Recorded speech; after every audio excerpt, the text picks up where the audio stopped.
Well, yes, Tom's the expert on this one, but I mean, it's that was one of the things that I found very eye-opening about reading Dominion, actually, because it was something that I'd probably taken for granted as well.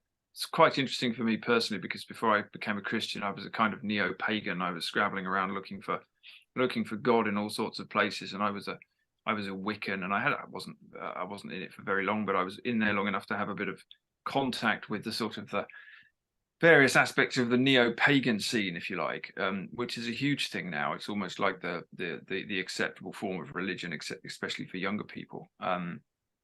It gives you a sense of connection to nature, and it gives you a sense of spirituality, but you get to choose it all yourself. But it's deeply infused with Christian values, even though most of the people in the neo-pagan movement are reacting against Christianity and consider themselves to be very anti-Christian and consider Christianity to be very tyrannical. All of their versions of the pagan gods are basically liberal, as far as I can see. They're all very nice. There's no child sacrifice involved. They're very humanistic. They're very egalitarian.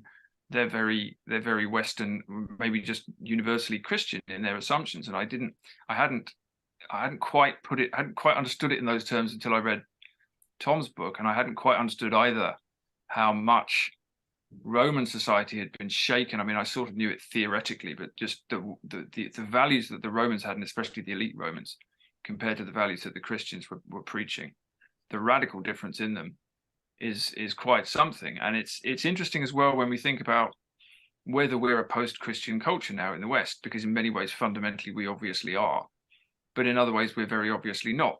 I know Ivan Illich said that actually he thought this was the most Christian age that had ever existed, and not the least Christian age, because although we are mostly not believing Christians, and although there's a lot of hostility to the actual religion in the public sphere now, again, the values are all Christian. They are a sort of strange puritanical version of Christianity at the moment, but we have not reverted to Roman values. We have not reverted to Greek values. We haven't reverted to Anglo-Saxon values, and I don't think we're likely to do it either. So I just find that very interesting to think about.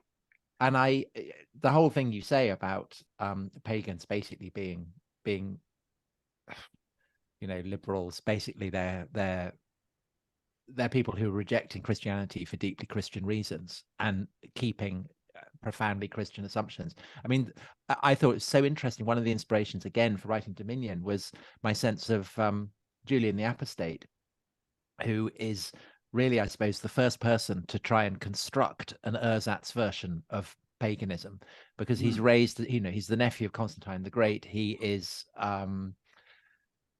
he's kind of the first. He's raised as a Christian, so he's growing up in this world in which for the first time the imperial family are practicing Christians, and he repudiates and rejects it. But his model of what he wants paganism to be is an entirely Christian one.